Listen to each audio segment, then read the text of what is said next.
You look incredible, dude. It's a good jacket. You look incredible. To the boots. I feel like I'm still super dirty, though. We just came from a service project for a veteran, so I'm not like... Of course you did. Of course you did. I don't even... Are we going? Ladies and gentlemen, joining us now is a man who needs no introduction, but I'll do it. Greatest college football player of all time. First-round draft pick for the Denver Broncos. Now he's about to be a Major League Baseball player. There's nothing he can't do. Heisman winner, handsome man, legend on and off the field. I'm so excited you're here, ladies and gentlemen, Tim Tebow. Yeah. It's a big day. I appreciate that introduction. It's very kind of you. Well, I could have got more in. I don't know if it was all true, but thank you. It is all true. I believe it is all true. Well, I don't know. Hopefully, it'd be a Major League We need to Baseball speak player. into the mic a little Hopefully. bit. Yeah, you got to speak into the mic, Tim. Oh, Come sorry. on. I mean, this is Hey, your that's first okay. time on Golly, TV. guys, I thought we had good mics here, No. dude. No. This is our travel kit. What Dude, is your... listen, I like the. Sorry to interrupt. I like the beard game. Thank you. Yeah, solid. Yeah. I like it. Did you ever have a beard? You've always been Not- kind of clean faced. Somewhat. When I got lazy for a few weeks, That's what more it in is. training camp, Yes. it would be, I really wouldn't shave in training camp, but then I would be like, look back, like, why did I do that? I couldn't pull it off like you guys can. He can't. I mean, Yeah, this was mostly by accident, to be honest with you. Okay. And I He's just a take child. notes I'm from sure him. you'd be fine. I'm sure you'd be fine. Tim, I have so many questions. Yes. Fire away, man. Whenever you were in college, Okay. we were all living in Tim Tebow's world. We honestly were. For good reason, by the way. What you did at Florida was incredible. Was there ever a moment where you were like, it was too big for you, too much? Everything you did was headlines. Still is, by the way. Everything you do and did was headlines. Was there ever a moment where you're like, man, I did not expect this. I did not know it was coming and things like that? I don't know if it was necessarily too big, but I feel like there was a time, especially probably senior year, where we were 12-0, undefeated, number one in the country, defending national champs, and it felt like we weren't ranked if we didn't have a game that was as good as one of the last 3 years, right? Got If it. you beat Tennessee, and I think that year maybe we beat them like 38-10. Well, we didn't beat them. We didn't By score 50. 50. Yeah. So it was like, that was the standard, which is one of the things that I've been so impressed with Belichick and with Saban and what some of these people do is it's a lot easier to get to the top than it is to stay, because that complacency sinks in. And there were times you would be like, hey, listen, it feels like the world's collapsing and we're undefeated, you know? And so I think that was something that was tough trying to... Speaking of staying at the top, I mean, you obviously did that. Heisman winner, national champion. Your speech that you gave it's a statue. It is a statue. It was that from the heart, scripted? From the heart? Yeah, it was totally from the heart. It was incredible. It was like a Ric Flair promo you cut right there. It was next level. Then you go into the NFL, right? You go to the Broncos, and there's so many questions surrounding everything. Is he an NFL quarterback? Is he not an NFL quarterback? You go from being the greatest college football player of all time to instantly scrutinized. Then you lead, obviously, a playoff victory. Was the transition to the NFL mentally harder than you thought it was going to be? I think the transition wasn't with Josh McDaniels and the whole team there in Denver, because I'm someone that when I get in, I'm just all in. So if the people in the building are supportive, then it was great. When it became a mixed bag, that's when it's harder. When you weren't sure who was with you. Yes, and yeah. Mm-hmm. And that's when it's, I'm just kind of one of those guys that if my team feels loyal, I'm good to go. It doesn't matter what's on the outside, but if your team's kind of on the inside, and I don't mean the players, I just mean everything, everyone around organization, you. everything, Yeah. yes. I think that's when it probably got harder. And then when, it would be just every day of everywhere I would go, whether it's you stop to get gas and there's billboards there of, Tebow, we got a Tebow player. The guy comes out to, and he's like, hey, they're arguing about you again on First Take, and what's going to happen? It was like, there was the only place you could go for kind of reprieve from that was inside their home, right? And I'm not necessarily a homebody. I love people. I love being around them. But that's the only place of reprieve, because even the building, it was inside or in practice. And, it was just an interesting ordeal. Yeah, I would say literally, you're a rock star. Everywhere you go, there is fandom. And then you take this step into baseball once your football career is...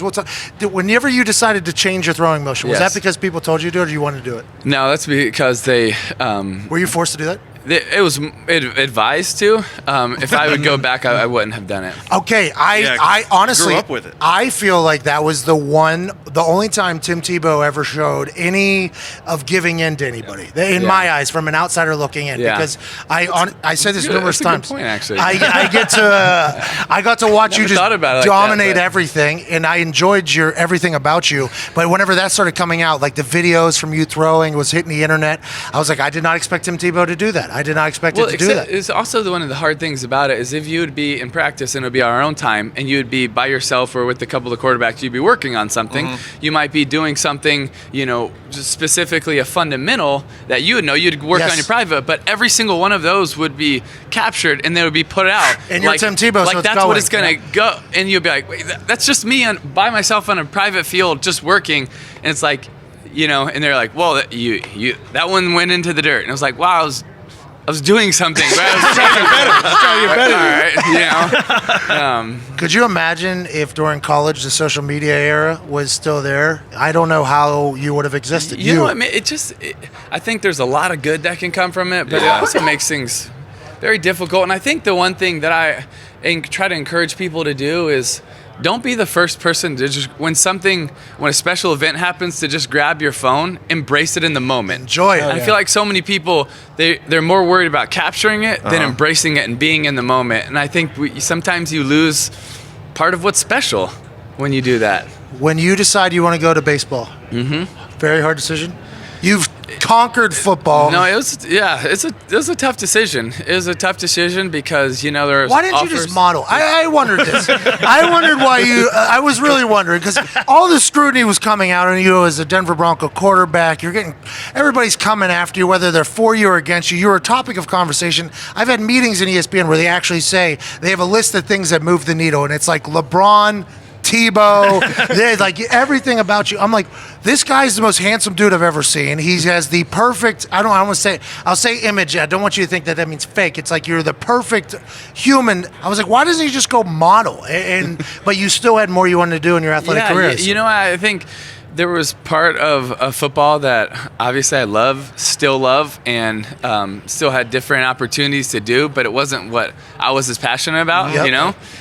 The whole, Wildcat, H-back, tight end, all that. But, you played PP against us with the Jets, and you threw a fake. Yeah, you threw a fake on a fake punt. What happened on it? Did You we get it? snapped to you. You did a dump off. It was like a 45-yard gain. Nice. Yes.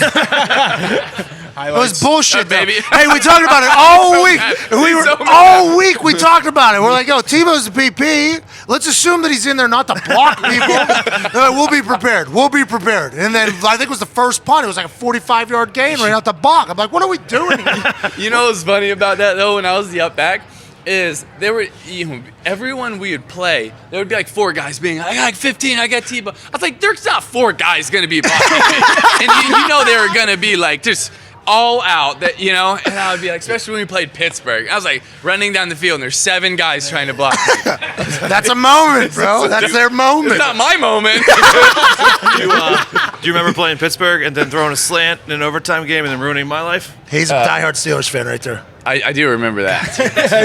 It's a good great- memory. That was a tough memory. Hey, great ball, though. Thank you. That was a really good ball. That was a fun game. That was a really special one, and just that whole team though, that number 1 defense in the NFL, and James Harrison and Troy Polamalu and that whole team. That was like one of those games. Is like, I grew up watching all those guys too. Yeah. So like that was fun. Troy Polamalu. He stole a moment from me. My only NFL touchdown was a guarantee. It was a fake field goal where the holder catches it, and I just walk. Yeah. Like it just parts wide open. There's never anybody in the C gap. They just pick up. If we're inside the 5-yard line, you take the snap, Pat, and you just walk right into the end zone, and you're going to score a touchdown on Sunday Night Football. That was the plan. Who are you playing? Steelers.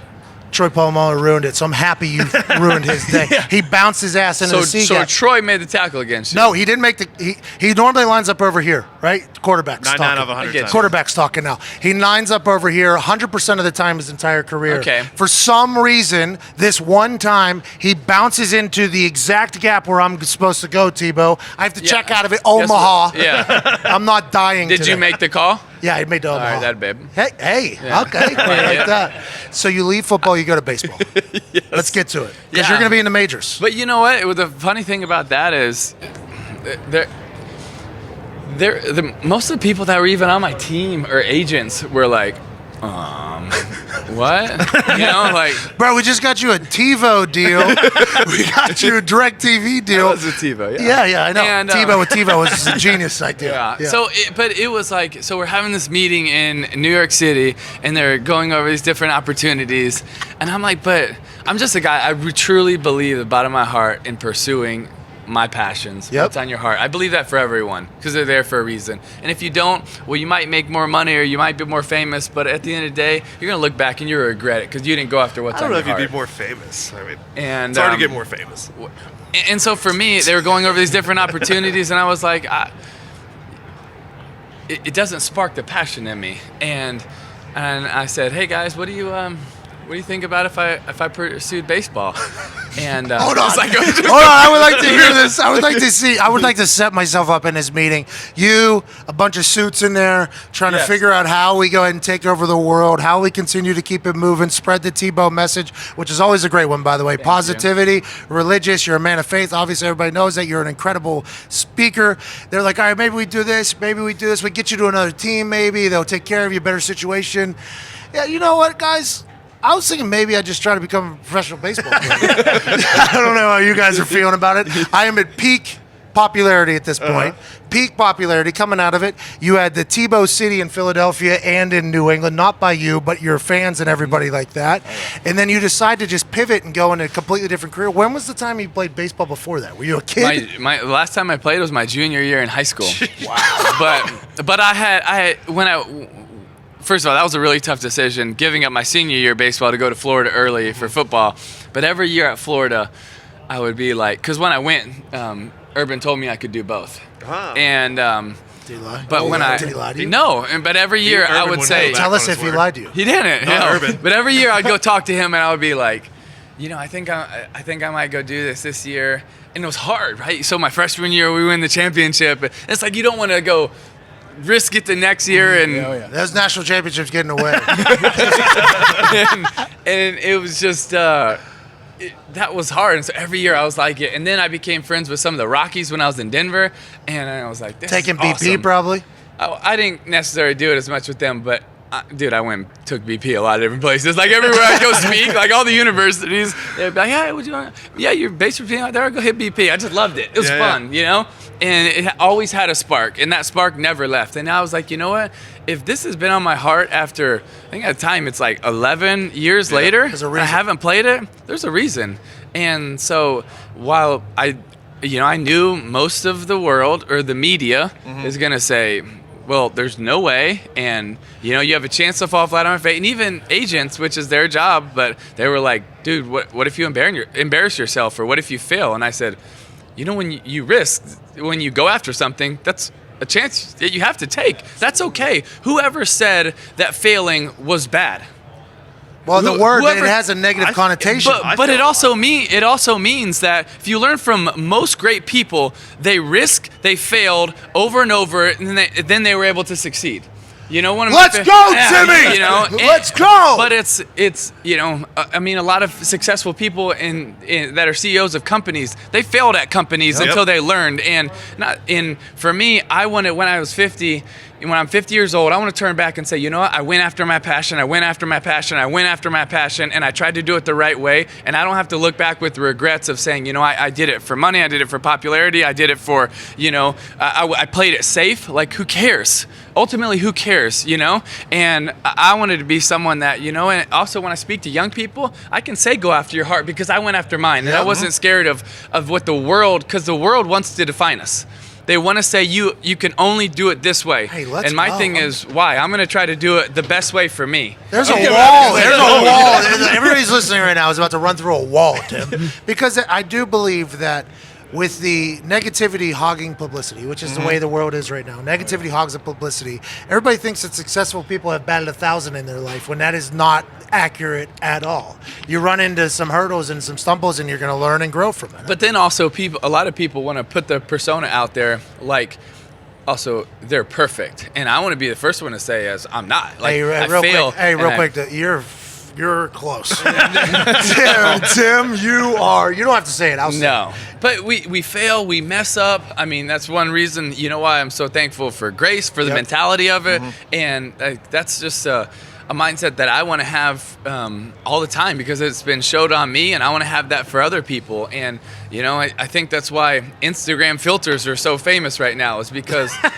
reality wasn't enough. So we have to put a filter on it to make it seem better. And I want to encourage people, young people, that's not real. Instagram's not real. It's not. That isn't. Like, people think reality TV shows, that's real. That is No, not it's real. not. Come on, That is it's a television staged. show. Yeah. Yes, That it's is a not everybody's It's life. a television show. Yeah. Yeah. Now, speaking of television show, I would have loved to seen this. Did you film you on a bus in like single A baseball, traveling around like Jackie Moon and semi-pro? I didn't. I mean, I'm sure there's some clips of it, but no, I didn't document it. And there was a lot of opportunities to do that, but I just didn't want my teammates to think I was doing it so that they would.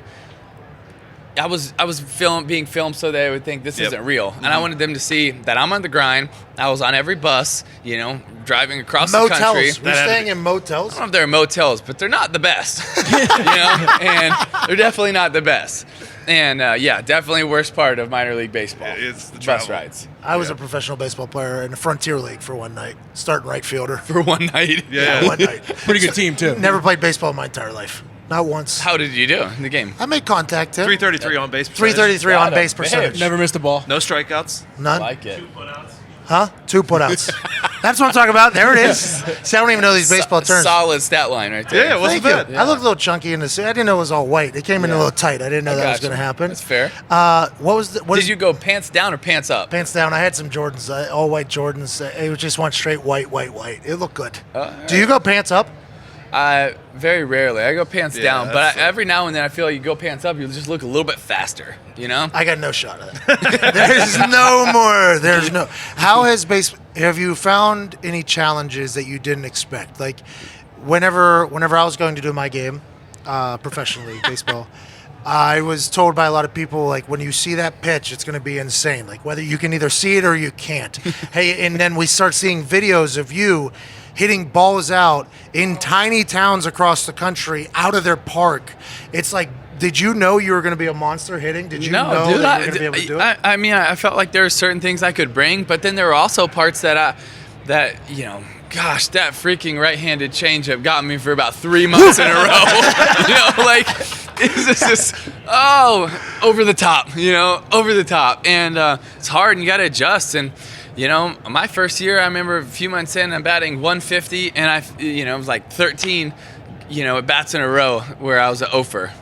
And, that's where you have to be, that mental toughness. You could say, I'm kind of into it, but no, I'm all the way into this. Yeah. So you're battling through it, right? You're battling through the highs So there was and the lows. times to quit. There was times to quit. Oh my gosh, yeah. There's times other people would look at me like, "Yep, you're gonna quit. You're It's not about doing time, too isn't good, it, are Tim? you?" Hey, we got TiVo still back there.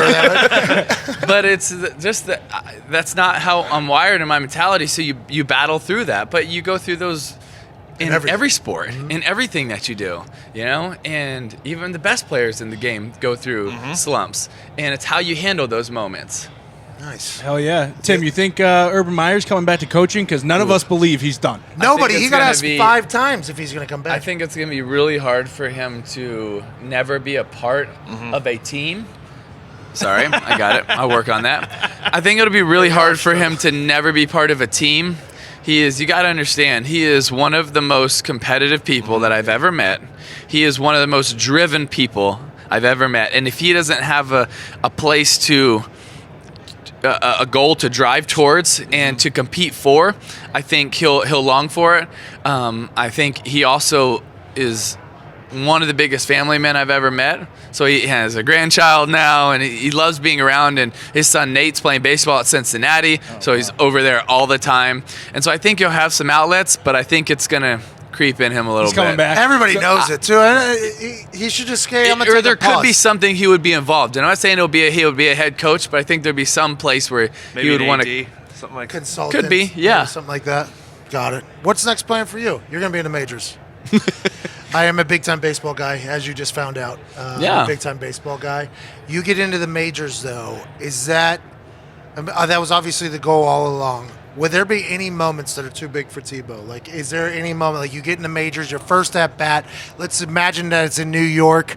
They announce that it's your first at bat for the Mets. That place is it's gonna be big. Absurd. It's gonna be huge. because everyone's standing. What? Yeah. First sellout the Mets have had. In forever, it'll be the first sellout for them in so long. You're walking up to that plate. You're standing outside the batter's box. I don't know if you tighten your gloves. What's going through your head there? Is there like a moment where you're going to be like, I "Oh think, man"? To be honest, I think if that moment does happen, I think there would be for me. I'm very much a tunnel focused guy, so it's always on it. But I think in that moment there'll be a moment of reflect and Hell yeah. and gratitude and like I was betting this has been 150. this has been a journey, and that's not the end of the destination. Yeah, yeah, It's yeah. just No. that at bat to do that, but it's a journey to say, man, this has been pretty special. Even in the sucky parts, even Yeah. in the hard parts, is you can also learn to appreciate that. Which is, it sounds hard, and the listeners go like, "What? You appreciate those moments?" Yeah, because they make the good moments that much better. The sun is brightest after its darkest dawn. What's the walk-up song for that moment? You can put that in your repertoire. You can put that in your repertoire. Got it. I got it for you. What's the walk-up song for that moment? Oh, there we go. That moment. Do you have one in minor league? Yeah, we had. What is it? The last one I had was a song called "God of Angel Armies" by Chris Tomlin. Is it There we go. upbeat? Is it rock? Is It's a it good country? one. What It's is like like praise and worship. It's I like it though.